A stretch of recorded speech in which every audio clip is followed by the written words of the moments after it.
ख्वाब देखती थी जो जीता जागता महसूस हो।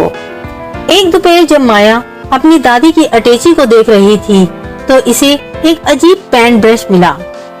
ये कोई आम ब्रश नहीं था, इसमें एक अजीब सी चमक थी और इसका नरम बरसल ऐसा लगता था जैसे धूप में नाच रहा हो। माया का दिल तेज धड़कने लगा।